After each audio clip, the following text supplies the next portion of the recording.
Yeah, welcome back to another Midterm Monday. And I don't know why I look orange on here right now, but it's fine. I look like I'm on The Simpsons. I think I might be, actually. First off, I want to say welcome to my hair who decided to show up for today's call. I normally wear a hat. I got a haircut. I feel like a human again, although I do like having crazy, long, messy hair. That's because in the corporate world, I had to have a trim proper haircut. And once I left my W-2 job, I was able to let that hair grow out. So yeah, I'm back to short hair again, which is cool. I can handle it, you guys. But before I jump into today's midterm Monday topic, which today is August 25th, Monday at 4 p.m. Pacific Standard Time. Every Monday, I go live on this channel to teach you guys things about midterm rentals, ideas, tips, tricks, things that can help you grow your portfolio and or turn this into a business. And today I'm going to be diving into something that is very, very important, which is stop treating this like a side hustle. I'm going to go through five tactical things that I actually helped me turn this into an actual business. And I think these can be five things that could be really helpful for you guys that are in this space right now.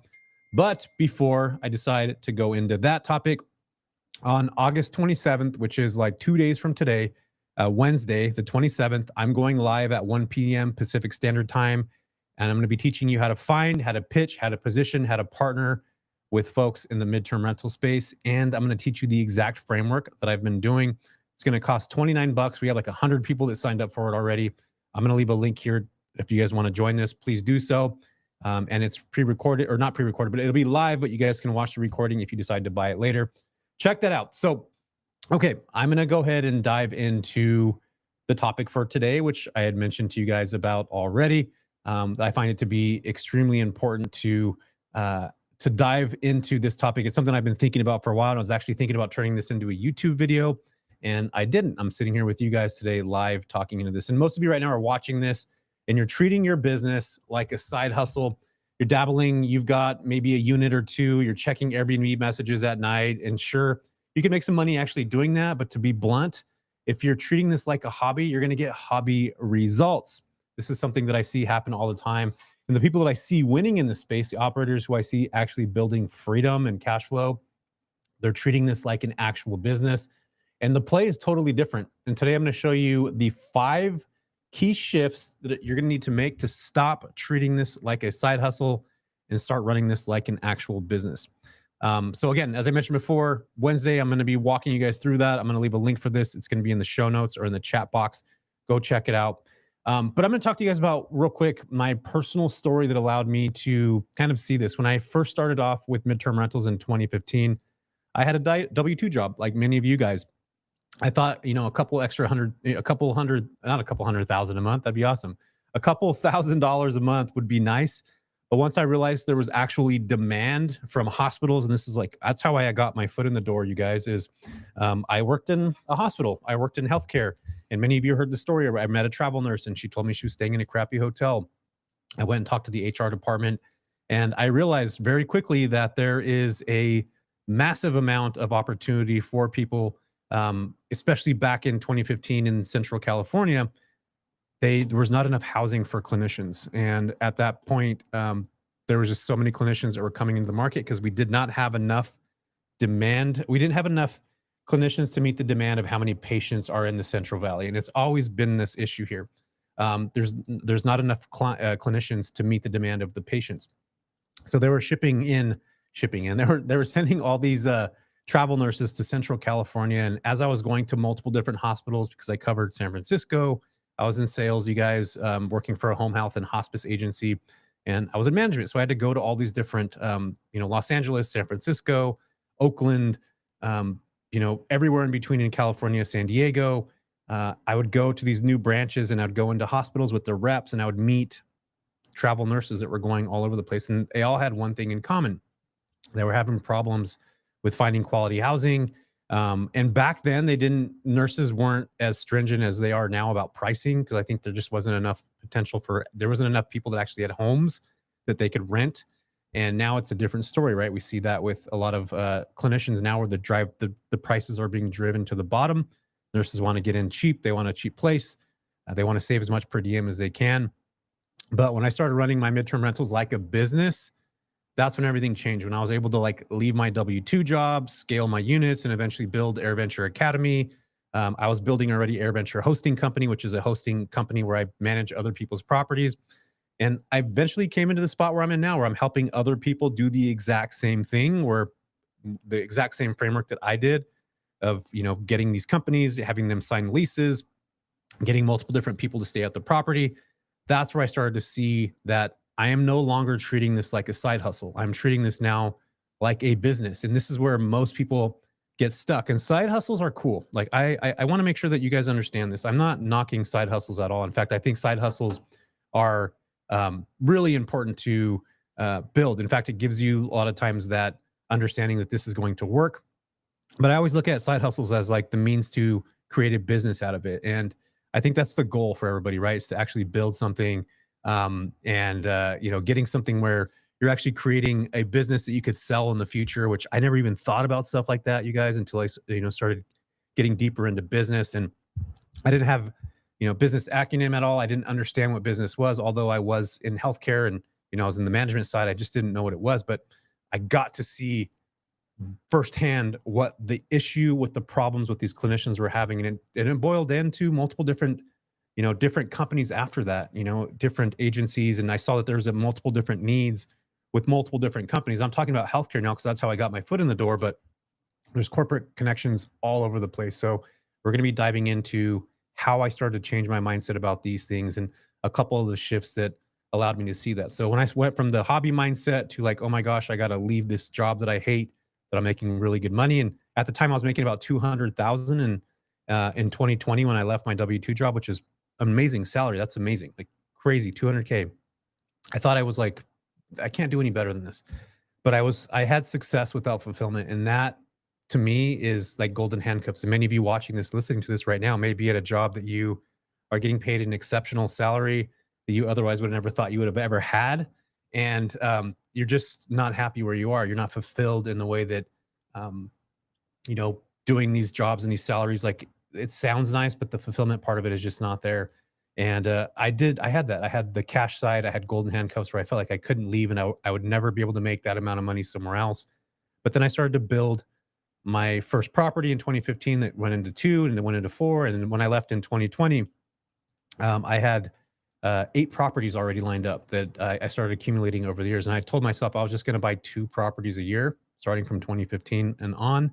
And I stayed pretty true to that the entire time. I think one year I only bought one.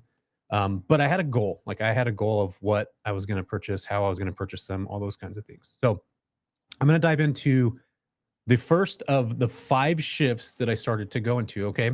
So my first shift, it was from bookings to contracts. And this is the one that I think a lot of you guys right now that are watching this, and I see everybody in the comment box right now. What's up, guys? Say hi and tell me where you're from. So when I can look at this, I can see where you guys are at. What's up, John, Komet, Jasper? When I started to change my mindset from the booking mentality to the contract mentality, that's where I started to see this massive shift.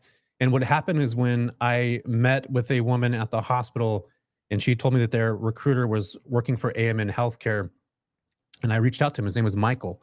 She gave me his information, his direct line. And that's when I started to realize like, okay, this is a side hustle, but I see the potential for this to have actual longevity because I'm actually building a relationship. And operators actually build relationships. And this is something that I really want you guys to take away from this call today. What's up, Cheryl? I'll dive into some of your guys' questions here in a minute. Jasper's in Oklahoma. Very cool. When I started to realize that, I needed to turn this into a business and that I had the ability to do so by creating these relationships with these companies. And keep in mind, you guys, my W-2 job at the time was to go into a hospital, meet what's called a case manager, which is essentially like a relocation specialist or a recruiter, have them know, like, and trust me. I'm competing with 50 or 100 different people. So essentially the job that I was doing at a W-2 is exactly the same thing that I was going to be doing in this business, which is, the connection of referrals and things of that nature. I had to get somebody to know me. I had to put a proposition together. I had to bring value to them for them to want to use me. I had to outbeat everybody else. I had to have them like me. I had to have them trust me. Exact same scenario. Many of you may have W-2 jobs where these skills are totally transferable to do this now. I didn't put two and two together for at least 2 or 3 years where I started to actually realize this. So operators that are building, they build relationships, not just with hospitals, insurance adjusters, recruiters, relocation companies. And the thing that I want you guys to realize is if Airbnb shut down tomorrow, like, would you actually still have a business? And if the answer is no, you're still in a side hustle mode. Like real operators chase contracts, not bookings. That was one of the number one reason why I even brought this up first, because I feel that once you start to think about this, you'll start to understand it in a totally different way. And this is where my find pitch partner framework comes in. It's how I got into hospitals, relocation companies. It's why I created the academy and why we lock in consistent deals, because we're doing those exact same things. So again, side hustle, you got to go from that bookings mentality to the contract mentality. And that is something that, again, as you guys continue to listen to me talk about these things and other people in the space, we talk about this often because this is what separates the side hustles from the actual operators who are doing the thing on the business level. And again, you don't have to have business acumen. You don't even have to understand it. But once you start to know what these things are and why you're actually creating a service that's providing a value for these people, these companies that you're working with, you're going to start to see it. But again, you got to start. That's the biggest thing, right? You just got to start. And that's what's most important is many of you now are side hustling, which is cool. But again, you're starting to think about this like a business. My number two, let me go back to my notes here. My number two, wait, where's this at? Where'd my notes go? Oh my gosh. Did I just lose my notes? I might have just lost all my notes and I'm starting from the top again. Okay, let's go. Here we go. I found it. Okay. My number two is okay. This is a good one, you guys. Spare room mentality to business infrastructure. I can't tell you guys how many times I talk to people and they're just like, I got a spare room. I want to do this. Great way to get involved to get started. But the problem with the spare room mentality is you're furnishing cheap, like you're doing DIY everything. And I think when you start, you have to do that. You have to kind of scrap things together. I know I did. I had to like sell my truck, my only vehicle that I had, to be able to buy furniture. And I had $12,000 to furnish a 2,000 square foot home. So I DIY'd a lot of things. I had to. You have to start scrappy sometimes. But what I realized over time is that operators build systems, checklists, onboarding SOPs, property management structure, bookkeeping strategies, tax script strategies. And that's one of the things that it literally took me, and I'm not kidding you guys when I say this. I'm not joking.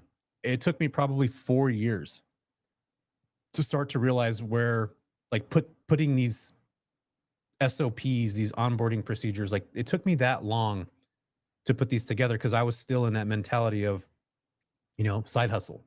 It took me 4 years. 2019, I remember specifically when I started to change my mind on this.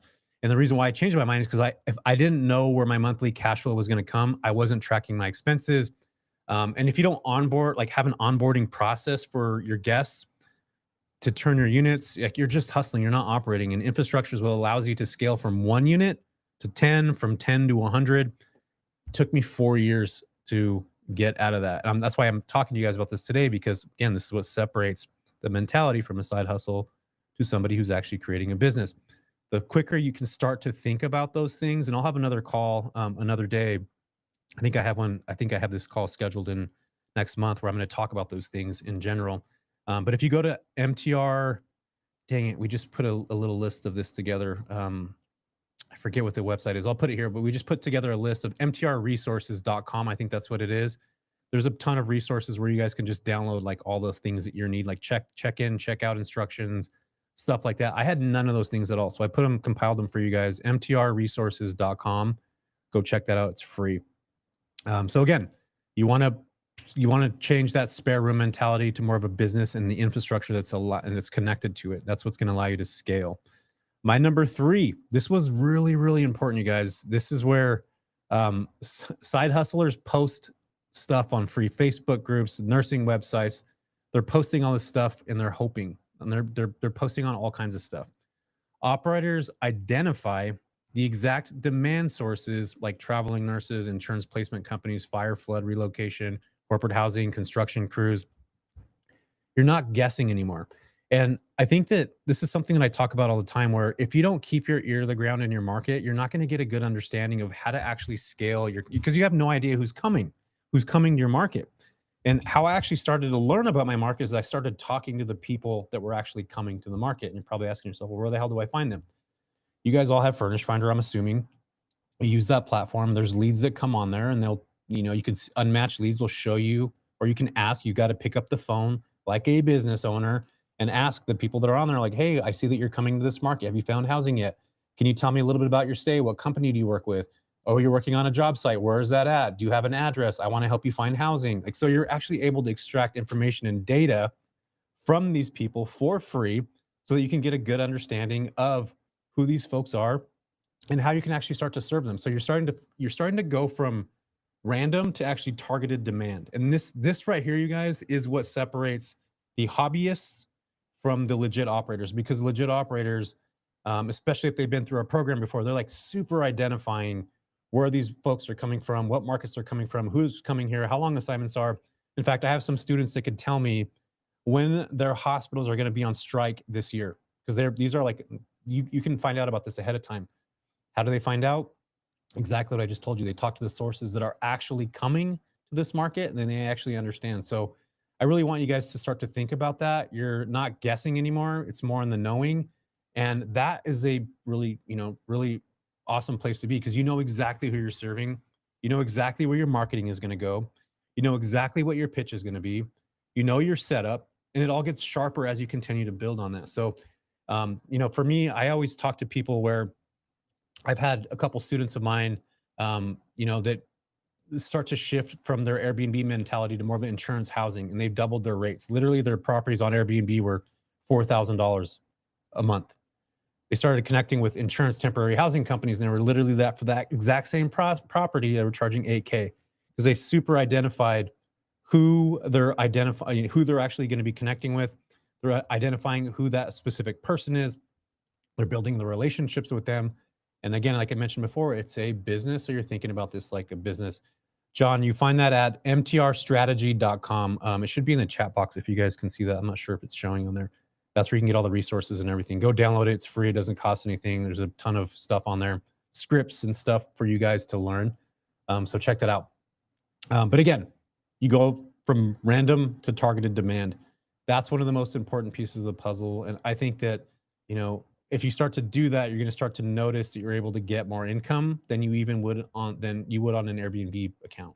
But again, you're being hyper focused and you're not randomly just shooting at the stars. You're like targeting your demand. And that is connections. That's finding out who's coming.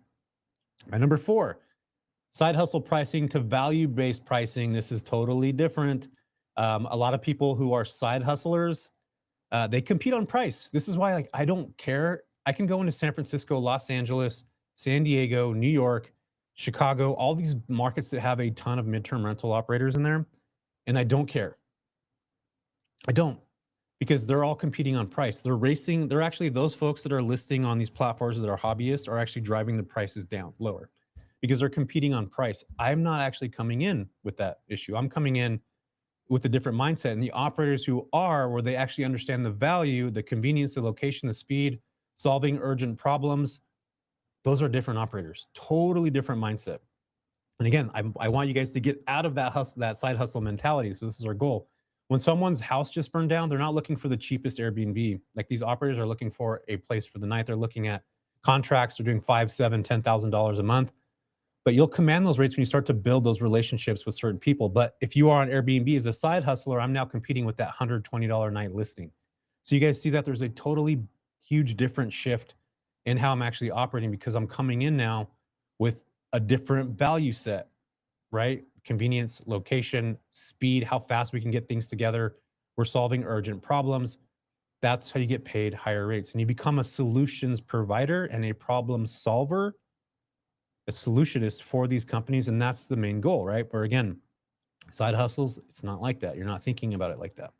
And one of the biggest and most important, which you guys are here watching and listening to me talk about this right now, is being a part of a community. This is important. It's extremely important as you're growing. I am in communities to this day. I have mentorships and communities and things that I'm in.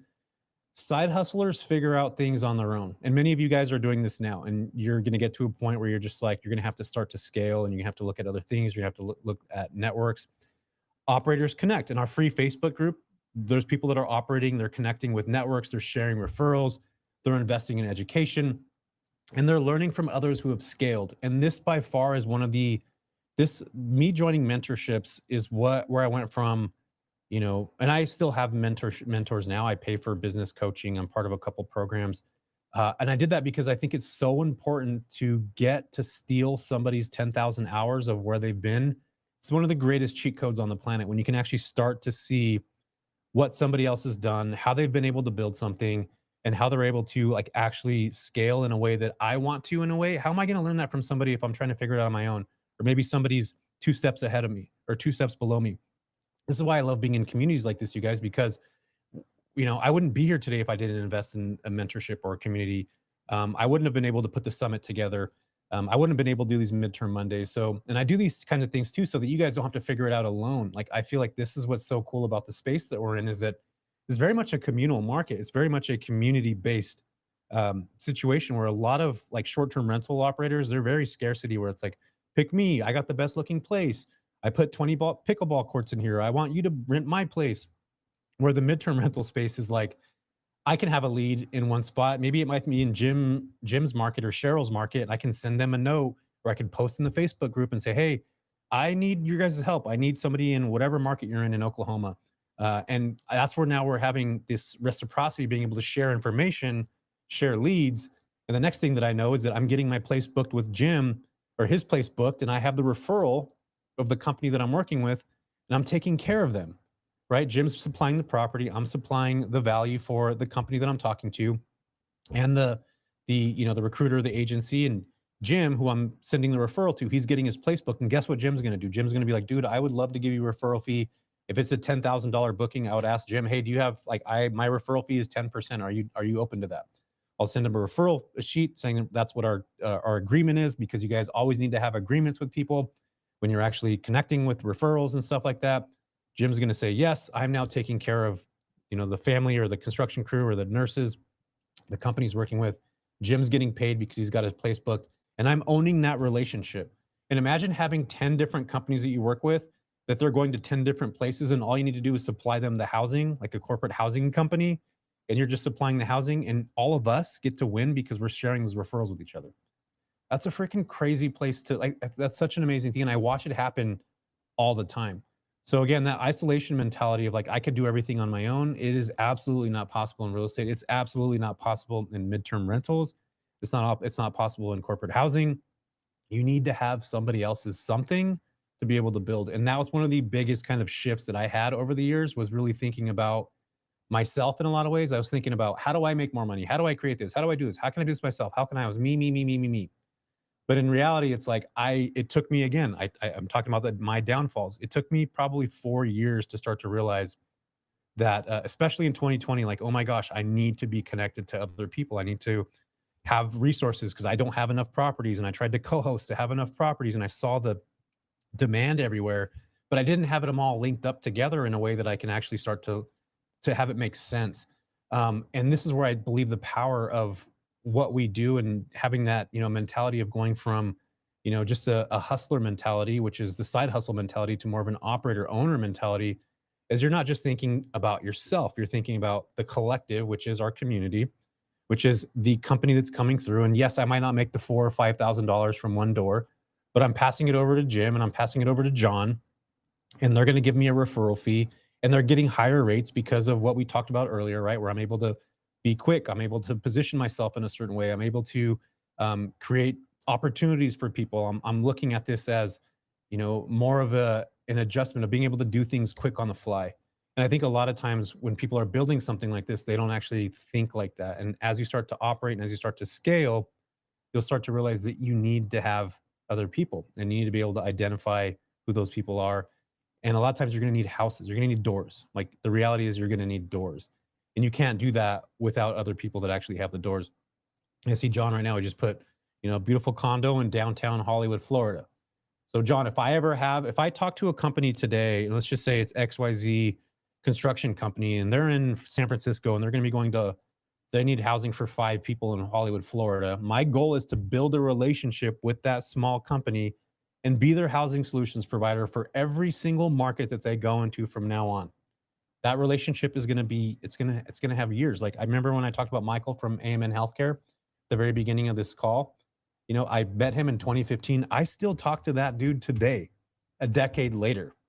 So these relationships that you build, you're not just chasing the dollar amount, you're chasing the longevity of a relationship, and that's going to pay you dividends over a decade or 5 years or 6 years. So this is where I feel that, relationships are the new currency in a lot of ways, especially in this place, especially in the midterm rental space, especially in the corporate housing side and temporary housing side, because we need one another, because we don't have all the doors. Unless you miraculously have, like, 1,000 properties all over the US, and awesome, like, please, like, that's the best. But most of us don't have that situation, right? But we do have one another. And I think that is in a lot of ways, even more powerful than, if so, because we're helping each other. And I think, again, this is like one of the only small types of businesses that allows people to do these kinds of referrals like this, which I think is such a cool thing. So, all right, guys, let's wrap this up. Some call to action kind of stuff. Recaps the shifts, contracts over bookings, right? We talked about that. That's the mentality that you want to shape from. And that is where we're looking at actually, going from bookings to actually contracts. We're looking at not chasing Airbnb bookings, right? We're looking at how do we build relationships with adjusters and recruiters, all those kinds of things. We're shifting from the spare room mentality to a business infrastructure, right? We're getting rid of the side hustle mentality of furnishing cheap, DIY everything. This is where you build systems, you build checklists, onboarding SOPs, all that stuff, which I have at mtrstrategy.com, www.mtrstrategy.com. It's free. Go download that stuff. It's totally free. There's no gimmick or catch to it. So go get it. And then number 3, from random to targeted demand. This is, again, where side hustlers will post everywhere and expect somebody to book, where you start to identify and you pinpoint where your demand is actually coming from, the sources that they're coming from. That's travel nurses, insurance companies that are doing stuff. They're building infrastructure, construction crews, all that kind of stuff. You start to shift your mindset from the hustle to the actual targeted demand. So freaking important, you guys. You have to make sure you're doing that. The number 4 shift is side hustle pricing to value-based pricing. This is by far one of the most important pieces of the puzzle. Side hustlers compete on price. I can't say that enough. Operators who understand the value that they actually bring. What is value again? Convenience, location, speed of urgency, solving problems quickly. You guys, that's worth more than you guys will ever understand. The speed of being able to take care of stuff is a big deal. And then number 5, which is one of the other really important things, isolation to community and mentorship. That's by far, you start getting out of the me, and how do we collectively do this together? Whether that's a free community like we have on our Facebook group, which you guys may be watching this on this now. It's on Facebook. It's called Midterm Rentals with Jesse Vasquez. There's like 12,000 people in that group. We share information, referrals, and all those kinds of things. And the mentorship, which I actually teach people just like you guys how to actually build profitable midterm rental businesses. This is what I love doing. This is what my purpose is. Like, I love watching people that are able to build something for free, or where I get to mentor them alongside them, build their businesses with them. It's something that I've been doing for a long time, and I absolutely love it. But those are the things you guys got to do to start to build. But the bottom line is, you have to, if you want to actually start to change your life, you got to start treating it like a side hustle, because side hustles eventually burn out, businesses scale. And this is an important piece of the puzzle, like I mentioned before, you guys. It really, really is. But if you want to go deeper, I'm going to be talking about this in detail on Wednesday at 1 p.m. I'm hosting a free webinar where I'll cover why most midterm rental operators are struggling in 2025, the mistakes they're making. And I'm going to show you guys my exact portfolio, my exact framework, show you real examples, how to actually build this type of thing. And I think it's one of the best ways to build. In fact, it's how I watch people build right now. So if you guys want access to that, I'm going to leave a link here in the chat box so you guys can check it out. And I'm going to go back through the questions that some of you had and answer these now. Cheryl said, hey, Jesse, how did you use Fee? If you're listening to this right now, can you drop the link for the event on Wednesday, please, for the webinar that's at 12 p.m. Pacific Standard Time? If you could please do that. So Cheryl says, let me see if I can put this on the screen and then we'll jump in. Hey, Jesse, do you use your own money to purchase the 2 properties early? Yes, I did. I saved like $20,000 right away. I purchased my first property. And then all the money that I made from the contract that I got, which I was making $2,000 a month for 6 months, which to the end of that year. So that was right around 12 to 15,000. I used that money, Cheryl, to buy my next property. So I didn't touch any of the money that I made. That's one of the things that I did is I reinvested my money every single year from the money that I made in my business. Didn't touch any of it. I just reinvested that back into my next property. So that's something you guys can do. You could buy a property, you can live in it for a year and then move out. I mean, there's all kinds of different ways you could do sub two. I do that now where I creatively finance properties. There's a bunch of different ways you could do it. So I would urge you guys again. I happen to save my own money, but there's other ways you could do it, which we could talk about it another day. Let's see here. Let's see. I got another question from LV. Let's see. Oh, what's up? Is that Christine? So true. Treat this like a business and put all my energy and scale faster than you treat it like a side hustle, which I would not push myself forward with all of my work. Christine, you guys, if you guys haven't met her, she's in Vegas. She's created a fantastic, beautiful business. Was part of my mentorship as a leader in the midterm rental space right now. She's building a massive business in a market that I thought was one of the most difficult markets, which is Las Vegas. She's actually proved me wrong by scaling in Las Vegas. I thought that was one of the most difficult markets because of everybody driving the prices to the bottom. And then short-term rentals got banned there. And then everybody pivoted to midterm rentals. But again, the mentality that I had earlier where I was like, put me in a market that is busy because I have a business mentality. I'm gonna be able to do well in that. Everybody's competing on price and I'm competing on how quick I can do things, how fast I can bundle properties together for a company, all those kinds of things. So Christine is actually doing that in Las Vegas, which again, if she didn't change to that hustler mentality, to a business mentality, she would not be as big as she's been. So Jim says, thanks, Jesse, for your time and knowledge bombs. Yeah, man, I appreciate it. This is what I am doing here. This is what I love. Jasper's got a question here. How do you handle the referrals for payments? I have a little payment portal system. So like you guys can use QuickBooks. You can use all kinds of stuff for this. You don't have to you can get any way you want. Sometimes we'll actually have one of the operators. So say I get a booking for 10,000, that $10,000 would, Jasper, go to you, and then you pay me my referral fee. There's a lot of kind of gray area with handling money. So if you guys get a transaction, the money comes to you, and then you pass it off to somebody else, you're operating like a property manager. And in some states, you can get in a lot of trouble because technically, unless you have a brokerage license, it's attached to whatever it is that you're doing, you can't actually do that. So sometimes they do have to take the cash, and then you get that yourself. But again, every state is different. I'm not an attorney, so go check with your attorneys on that. Please go check that. Valerie's asking on Wednesday what time. I believe I'm almost positive it's 1 o'clock. It's 1 p.m. Pacific Standard Time. And you guys, this is not a free webinar. This is where I'm actually giving my exact pitch. It's $29. Okay. $29 for my exact find pitch position partner. So everything you need to know about building your actual midterm rental business. And I'm showing you guys actual real stuff from me so you guys can see it. Andrea says, let's got another one here. Will this Wednesday's event go into detail about where to find these companies to start building those relationships? Yes, Andrea, that is exactly the biggest problem that most people have. And I talk about this here on YouTube all the time. But I'm going to be showing you guys real life examples that I've actually been through. Some of my students have been through on how they're actually finding these companies and what they're doing and how they're putting things together. And yeah, there's a lot of ways to build in this space. And a lot of the times people don't even understand. I'm going to walk you guys through what those actually look like.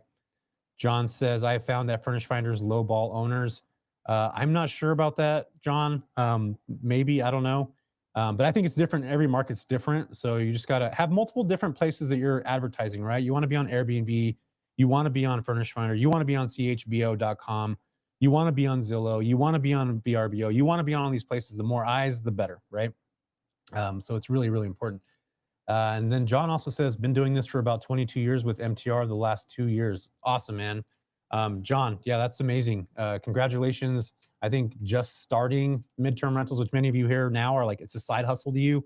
But again, if you want to go from $1,000 a month to 3,000 to 4,000 to 5 to 10.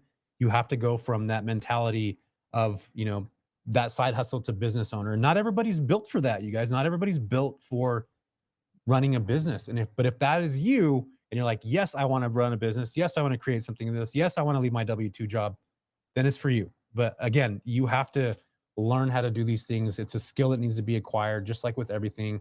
But I do believe that most of you in this space are wanting to learn these things right now. Um, you do have the capability and understanding. And I have a YouTube channel where I talk about these things for free. That if you guys just do what I talk about, like literally what I say in these videos, if you just follow the steps that how I was able to build my business, you could do the exact same thing. I watch it happen day in and day out with students that I work with, and people that just randomly watch my YouTube channel, which is wild to like run into people where they're just like, man, I have this like five, six, seven, $8,000 business now. I watched your content 3 years ago, didn't take a course, didn't do anything. They just literally watched the videos and implemented the strategies. And that's really freaking fascinating to see when people do that. I get so excited about that. It lights me up. In fact, I'm getting goosebumps right now talking about it. You guys see those goosebumps? I think it's just awesome to watch people grow businesses and get excited about things. And it's really cool to watch. But you guys, I appreciate you for being here. Thanks for hanging out with me for the last 36 minutes. It's been fantastic. I love doing these things. I love being able to help people. So hopefully I see you guys on Wednesday at 1 p.m. Pacific Standard Time. I'm going to leave a link to this in the description in the next couple minutes. So if you guys do want to come to this meeting or this webinar, it's 29 bucks Wednesday at 1 p.m. And Melissa, before I get out of here, this is what Melissa says. Jesse, I want to leave my W-2 job. I have 2 houses.